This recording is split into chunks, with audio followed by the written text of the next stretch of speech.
Polisi itu mengejar sebuah mobil minibus yang itu isinya ada seorang wanita dan ada beberapa laki-laki gitu deh. Pertanyaannya tuh gini Desta, Gimana? tentang apa sih arti keluarga baginya? Terus kemudian Pak Ganjar itu menjawabnya seperti ini.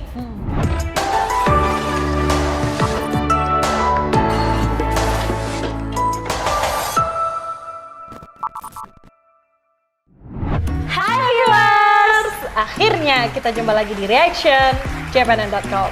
Ada cerita di balik berita. Seperti biasa kita akan membacakan 5 berita paling populer di JPNN.com pekan ini.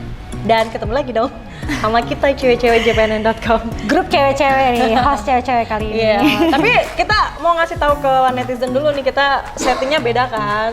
Seperti lebih estetik gitu, estetik. karena kantor kita sedang direnovasi. Jadi tunggu deh, nanti di reaction selanjutnya bakalan lebih kece badan. Oke, ada apa aja berita kita pada minggu ini? Minggu ini ada berita dari Ruben Onsu yang ternyata sering banget ngasih uang ke siapa? Tungguin ya. Ada apa lagi? Terus ada juga soal kabar dari Gubernur Jawa Tengah Bapak Ganjar Pranowo. Kenapa? Nonton aja ini dia Reaction JPNN.com. Berita terpopuler kelima di JPNN.com pekan ini nih ada dari Ruben Onsu yang ternyata dia tuh dermawan banget. Dermawan banget. Dia sering mengirim uang kepada mantan istri Andika Kangen. Tapi sebenarnya Babang ganteng. Babang tampan. Sebenarnya kalau Ruben Onsu bukan bercerita lama ya kalau dia ngasih bantuan ke orang lain. Emang dermawan ya. Terkenal emang orangnya dermawan, walaupun itu Ruben maupun istrinya. Betul, dua-duanya. Siapa itu namanya istrinya? Sarwenda. Ya, nih jadi gini ceritanya nih ketika Andika Mahesa belak-belakan mengatakan bahwa mantan istrinya yaitu Khairunisa alias Caca selalu menerima kiriman uang bulanan dari Ruben Onsu bulanan loh. Bulanan berarti setiap bulan ya? Iya, bener ya bulanan. Enak banget.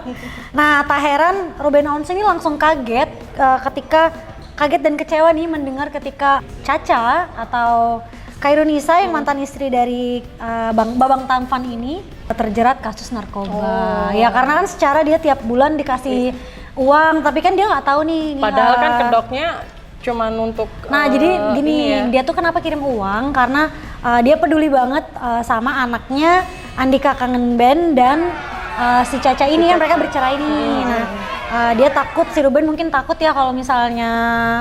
Pokoknya takut lah untuk kebutuhan anaknya tidak terpenuhi. Tapi kan dia nggak tahu nih, dia nggak tahu laporan bulanannya dibuat apa aja. Ya, tapi kalau sekelas Ruben kan lah yang mau ngasih duit ya nggak butuh laporan. Surprise. Gitu. Iya sih, cuman kan dia uangnya tak berseri.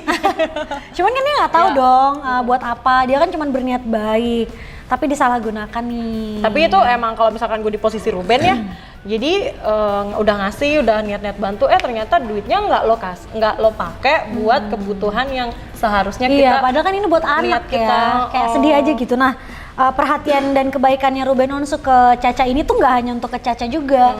Kata pas Babang Tampan atau Andika Kangen Ben ini terjerat, bukan terjerat apa namanya, positif kemarin, positif COVID-19, itu dibantu juga, disupport juga sama Ruben Onsu, keren banget ya. Tapi emang gue emang selalu sih sama Ruben dan keluarganya. Berita ini tuh juga mengundang banyak banget nih komentar di aplikasi JPNN.com. Boleh aku bacain ya? Salah satunya. Oh ini ada nih, dari Marcel Vinanda. Keluarga Ruben Onsu tuh emang orang baik ya, tapi kenapa ya banyak yang nggak suka. Semoga keluarga Bensu selalu diberi kesehatan dan rezeki yang lancar. Amin. Biar bisa terus membantu sesama. Amin. Doa baik kita aminin ya. Tapi emang ya kalau orang lagi ada di puncak karir, terus baik kanan kiri, ada aja orang-orang yang emang nggak suka. Gitu. Kayak lo gitu kan? Iya. Gue nggak suka sama lo gitu. Kan kita teman fake. Iya, teman fake. Nah, ada lagi nih dari Elang Perkasa. Katanya gini nih. Semoga semuanya baik-baik aja, Bang Dika, dan untuk Bang Ruben. Semoga kebaikan Anda mendapat balasan yang setimpal dari Allah Subhanahu wa taala. Amin. Baik, buat siapa aja deh, kami mewakili orang-orang yang sudah dibantu Ruben ya. Terima kasih Bang Ruben. Jangan lupa ke saya juga. Berita keempat di jpnn.com minggu ini yang paling banyak dibaca adalah salah satunya datang dari Gubernur Jawa Tengah Ganjar Pranowo.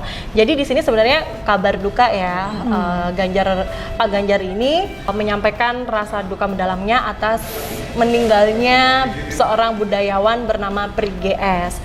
Jadi di sini Pak Ganjar itu mengenang masa-masa hidupnya Pri GS yang kala itu emang beliau cukup dekat ya. Ini kan budayawan Pri GS ini meninggal di Rumah Sakit Columbia Asia Semarang pada Jumat 12 Februari kemarin. Dan berdasarkan informasi, Pri GS ini meninggal karena sakit jantung dan meninggalnya masih usia 56 tahun. Masih lumayan muda lah ya. Masih ya seumuran ayahku lah ya. Nah di sini tuh Pak Ganjar itu pernah ditanya sama Pri GS. Pertanyaannya tuh gini Desta. Gimana? Tentang apa sih arti keluarga baginya? Terus kemudian Pak Ganjar itu menjawabnya seperti ini. Saya langsung lari dari panggung, ini menceritakan ya Pak Ganjarnya ya. Saya langsung lari dari panggung, saya ketemu istri dan anak saya cium karena dia lagi di kursi penonton dan saya tidak menjawab apa-apa. Oh, so sweet nggak sih, so di depan sweet banyak banget. orang, terus kok lo ngerasa diakuin di depan banyak orang, dicintai, dipeluk. Gak usah pakai kata-kata lagi, perbuatan. Karena cinta nggak perlu kata coy. Perbuatan, perbukti. Terus gue lanjutin nih, setelah itu si budayawan almarhum Pri ini ngomong, setelah debat itu dia sampaikan, ngerti yo aku ras itu takon, jawabanmu ki marak ke teksek. Apa tuh artinya? Nanti ada subtitlenya. Subtitle. Kurang lebihnya begini, si almarhum budayawan Pri GS ini ngomong, tahu gini gue nggak usah nanya kalau jawabannya itu berupa tindakan dari seorang Gubernur Ganjar Pranowo yang kemudian langsung memeluk anak dan istrinya di depan panggung waktu debat pilkada ya. Dan kita kan baper ya bacain berita ini karena begitu cintanya Pak Ganjar kepada keluarga. Tapi emang Pak Ganjar ini emang terlihat begitu mengayomi. Iya betul. Wah, sebagai gubernur tuh di media sosial banyak banget kalau emang apa yang dilakuin, cara memimpin Pak Ganjar ini emang banyak yang mendapat dukungan juga ya. Mendapatkan hati. Jadi bukan cuma hatinya dari istri aja, dari masyarakat Jawa Tengah. Dari aku juga. Emang ya. Nah berita ini ngundang banyak banget komentar di aplikasi jpnn.com. Aku bacain ya salah satunya. Oke. Dari Aditya Lukmanul Hakim, katanya gini, innalillahi wa inna ilaihi raji'un, semoga husnul khotimah, amin. Sedih juga baru lihat kemarin diwawancarai di TV. Kita juga dari jpnn.com mengucapkan turut berduka cita sedalam-dalamnya, semoga almarhum Pri GS diterima di sisi Tuhan yang terbaik. Ada juga nih komentarnya ya, dari kurang lebih sama sih sama komentar-komentar lain, mendoakan almarhum agar diterima di sisi Tuhan yang Maha Esa. Dari Budi Widiatatmoko, innalillahi wa inna ilaihi raji'un, mudah-mudahan seluruh dosanya diampuni dan segala amalnya diterima di sisi Allah. Amin, amin ya robbal alamin. Tapi emang Pri GS ini semasa hidupnya memang cukup dekat ya sama Pak Ganjar karena beberapa kali Pak Ganjar itu menerima masukan beliau tentang cara memimpin Jawa Tengah seperti itu. Terus gitu juga Pri GS dinilai Pak Ganjar ini sebagai sosok budayawan yang kritis dan paparannya itu emang logis gitu. Hebat, orang hebat. Ya. Berita ketiga di jpnn.com pekan ini datang dari kasus meninggalnya Ustadz Maher At-Twailibi. Jadi di sini datang dari Gus Nur. Judulnya begini Desta. Gus Nur satu sel dengan Ustadz Maher di Rutan Bareskrim, mengungkapkan hal yang mengejutkan. Jadi kan karena Gus Nur ini kasusnya disidangkan lagi di Pengadilan Negeri Jakarta Selatan. Kemudian tapi dia tidak hadir waktu itu. Jadi bergabung melalui Zoom. Nah, di sini kepada majelis hakim, di depan hakim dia mengungkap kondisi Ustadz Maher yang meninggal di tahanan di Rutan Bareskrim Polri. Dia menyebutkan begini, seolah hopeless sudahlah. Tim kuasa hukumnya Gus Nur ini nggak usah mengajukan pra peradilan soal penangkapannya karena dulu melihat dari Ustadz Maher ya. ini tidak dikabulkan oleh majelis hakim. Dia pun juga mengungkap kalau kondisi sakitnya Ustadz Maher di almarhum ya. Di penjara itu begini nih Desta. Iya, gimana tuh? Masih lewat aplikasi Zoom ya. Gus Nur itu udah pasrah terkait pengajuan penangguhan penahanannya yang dilayangkan tim kuasa hukumnya karena tak kunjung dikabulkan. Iya. Jadi kuasa hukum sudahlah tak usah mengurus penangguhan penahanannya lagi karena Ustadz Maher pun sakaratul maut di sini juga nggak dikabulkan penangguhannya karena saya sekamar dengan beliau. Jadi Gus Nur ini tahu sendiri keadaannya.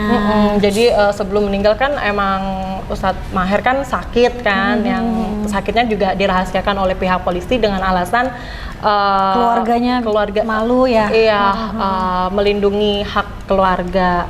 Terus di sini dia menyinggung nih mengetahui kondisi Ustadz Maher kala itu, mulai dari buang air besar, terus buang air kecil jatuh di kamar mandi, ganti pampers itu orang lain yang menggantikan almarhum Ustadz Maher di sini. Tuh, terus karena dia satu sel, ceritalah waktu sidang lanjutan di Pengadilan Negeri Jakarta Selatan. Nah, kasusnya Gus Nur ini dia juga hampir-hampir mirip ya dengan kasus penahanannya Ustadz Maher Atwalibi, yaitu kasus ujaran kebencian yang dilontarkan di kanal YouTube bersama diwawancara oleh Refli Harun. Ya, menyedihkan ya kabarnya. Ya mungkin ada baiknya juga ya kalau dia speak up ya. Speak up. Nah, berita ini cukup menyedihkan, tapi ini banyak juga nih mengundang berbagai opini di aplikasi japanen.com. Aku bacain salah satunya ya. Dari Jetmiko, katanya begini. Semoga Ustadz Maher diampuni semua dosanya dan diterima amal baiknya. Amin. Dan semoga Sugi segera menyadari perbuatannya bahwa mubahala yang dilakukan sedang dikabulkan oleh Allah. Sadarlah jalan yang mulus ada kalanya ada lobang atau kadang mobil pun bisa terguling. Jadi ya berat nih. Silahkan diartikan sendiri, dan kalau mau melihat komentarnya lebih banyak boleh buka beritanya. Judulnya seperti yang saya sebutkan tadi, apa? Gus Nur satu sel dengan Ustadz Maher di Rutan Bareskrim mengungkapkan hal yang mengejutkan. Ada juga komentarnya lagi nih juga cukup panjang ya Dista ya, karena ya namanya netizen punya pola pikir yang berbeda-beda, mengungkapkan pendapatnya di media. Bebas aja sih ya kan? Ya tergantung bagaimana kita menyikapinya. Ada dari Fikram, Ikraam. Makanya sebagai ustadz atau ulama hati-hati ya dalam berbicara dan bersikap kalau tidak mau berurusan dengan hukum. Ya jangan menantang hukum, ajarkan Islam yang benar penuh dengan kebaikan bukan dengan kebencian. Atau baru dihukum gitu aja udah banyak keluh kesah dan nggak sesuai dengan mulutnya saat masih di luar ngomong seenaknya merasa jadi orang yang paling suci dan paling benar. Tolong direnungkan itu. Oke, terima kasih Mas Fikram atas komentarnya. Nah itu tadi ya Desta. Ada dua sisi lah ya. Ada dua sisi. Kan para ulama kan memiliki pengikutnya yang berbeda-beda. Benar. Gitu. Berita kedua Desta ini bikin yang merusak generasi bangsa sih ya. Karena ngomongnya soal narkoba. Jadi di Padang, Sumatera Barat, ini judulnya, saya bilang judulnya dulu. Tegang, mobil hitam dikejar polisi terjebak kemacetan, ada perempuan. Oh ternyata. Ngapain tuh? Nggak usah julid dong. Ngapain tuh wanita? Jadi di sini polisi itu mengejar sebuah mobil minibus yang itu isinya ada seorang wanita. Dan ada beberapa laki-laki gitu deh. Dan ini karena curiga ya, polisi emang instingnya polisi udah mungkin udah ngikutin juga kali kan. Iya, terus gitu dikejar, terus karena akan diberhentikan, kemudian si sopirnya ini tetap pengen melaju kencang kabur lah ya istilahnya. Terus gitu akhirnya dikejar tuh sampai pada akhirnya mobilnya berhenti, tapi ada dua laki-laki dia kabur. Oh, kayak di TV-TV ya ceritanya. Kayak Fast and Furious iya. gitu. terus kejar-kejaran, terus gitu ada cewek nih di dalam. Nah, dia ditinggalkan. Ceweknya ditinggal. Wah, laki-laki zaman sekarang. Yang dua cowoknya itu kabur. Nah, diduga polisi curiga ada sesuatu nih di dalam mobilnya. Ternyata di dalam mobil ada beberapa paket ganja. Wah, berapa nilainya? Berapa tuh nilainya? Ada paket ganja ini cukup banyak ya, jadi disebutkannya cukup banyak. Kemudian karena tahu ada ganja di dalam mobil, langsung dong diamankan perempuan berinisial T. Jadi ini yang membawa ini perempuannya nih yang tertangkap ya? Yang tertangkap P-nya karena kan tadi ditinggalkan oleh dua laki-laki itu. Siapa tahu aja dia cuma numpang ya. Iya, kasihan sih sebenarnya. Tadi ngomongnya lo friend gue, kan lo temen. Terus pas lagi itu gue sih fake gitu ya kan. Yang aku sayangkan ini kan kita lagi menghadapi pandemi ya. Bisa-bisanya dia masih aja mendistribusikan narkoba itu. Gimana tuh? Mungkin masih tetap ada konsumennya kali ya. Iya. Jadi masih aku heran aja gitu. Karena mungkin juga karena yang si kurirnya narkoba ini juga butuh duit di masa pandemi, mungkin aja ini jalan pintas tapi tidak dibenarkan ya. Iya benar. Karena yang namanya narkoba itu merusak otak semuanya bangsa. merusak. Nah, dari pengembangan kasus ini Desta, kemudian polisi melakukan pemeriksaan, terus wawancara sama si perempuan P ini. Nggak lama tuh dua laki-laki tadi tertangkap. Sia-sia dia kabur. Tapi ya. hebat loh polisi ya, langsung cepet gitu nangkap. Dan dari pengembangan kasus ini polisi bisa berhasil mengungkap ada 25 paket besar lagi diduga ganja di sebuah rumah kawasan Bandar Buat. Wah, jadi dari satu semut kecil kemudian dia langsung ke sarangnya. Bagus. Hebat Pak Polisi. Keren. Berita ini mengundang banyak banget nih komentar nih Kak di aplikasi japanan.com. Aku bacakan ya. Salah satunya dari Haryanto Yanto, katanya gini. Harus tegas dan barangnya sita beneran dihanguskan, pelaku dihukum. Ya. Tuh. Terus ada yang lucu nih Desta. Apa tuh? Dari Yurus Don Mianto. Wanita itu ternyata membawa ganja dan disimpan di bagian yang tak terduga. Itu bener? Ini kayak cuma jokes gitu sih. Di mana tuh? Ganjanya disimpan di mobil Mas, bukan di wanitanya itu. Ya. Terus ada juga, ini bacain satu komentar lagi boleh? Boleh. Dari Amalia, mantap Pak Polisi. Udah gitu dong. Udah gitu doang. Tapi mantap sih. Gak lama langsung ketemu semuanya, langsung bandarnya ketahuan, hebat. Berita terpopuler pertama di japanan.com pekan ini datang dari Maluku Utara nih. Judulnya begini. Judulnya begini nih Katika. Pakai gamis dan cadar, pria ini tinggal di indekos putri demi satu tujuan. Aku mau tahu tujuannya aja. Nah, jadi gini.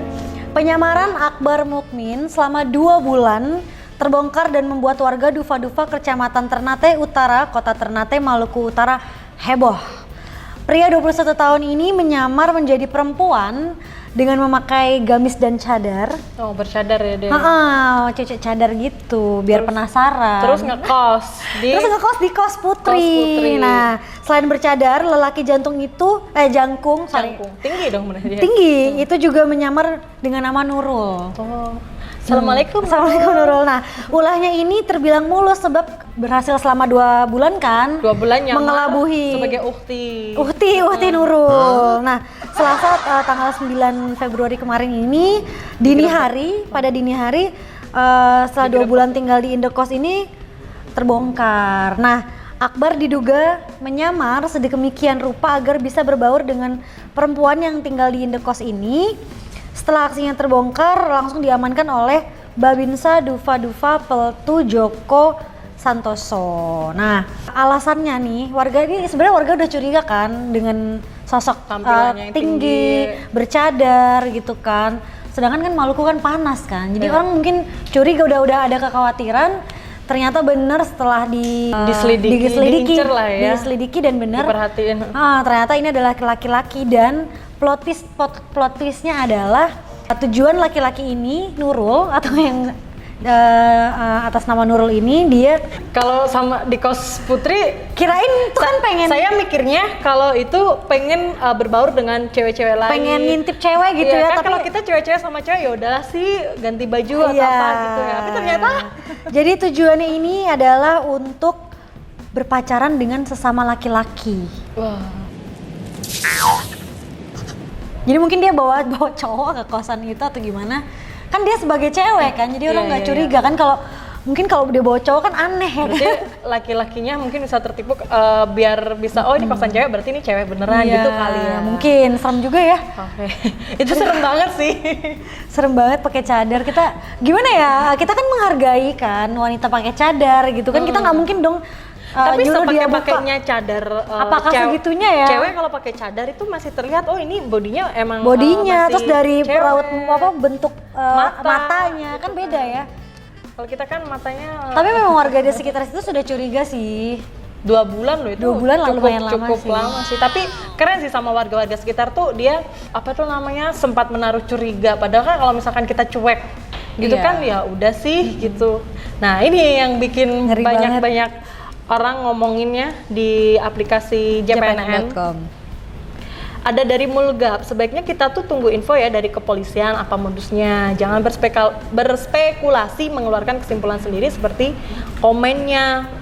Nanti malah melebar kemana-mana. Jadi komennya emang kayak netizen punya pendapat sendiri. Terserah deh, netizen maha benar gitu lah ya. Terus Tapi ini yang tadi itu, yang tujuannya itu sudah dikatakan sendiri oleh Babinsa tadi yang menangkap, sudah dikatakan karena sudah diintegrasi dan diamankan gitu. Ya mungkin di comment section kan orang boleh aja kan berspekulasi, itu boleh aja sih, aman-aman aja. Nah ada juga nih komentar di aplikasi jpnn.com dari Raka Saputra, katanya gini, mohon maaf nih ya, kalau emang dia pengen pacaran sama sesama lelaki, ngapain dia tinggal di kos putri cuman buat berbaur sama cewek-cewek doang.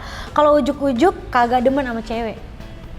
ya itu kan pemikirannya Ya, mungkin sama kayak kita ya. iya, Cuma kan tapi dia mungkin out of the box nih kayaknya nih. kalau lagi tidak dengan pacarnya dia yang cowok, dia bisa tetap mencari kesempatan dengan penghuni kos putri lain. Mungkin gitu kali ya.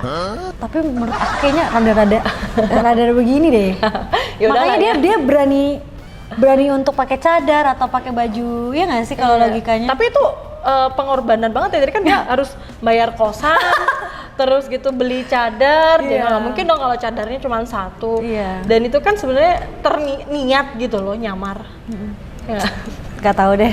Assalamualaikum Nurul.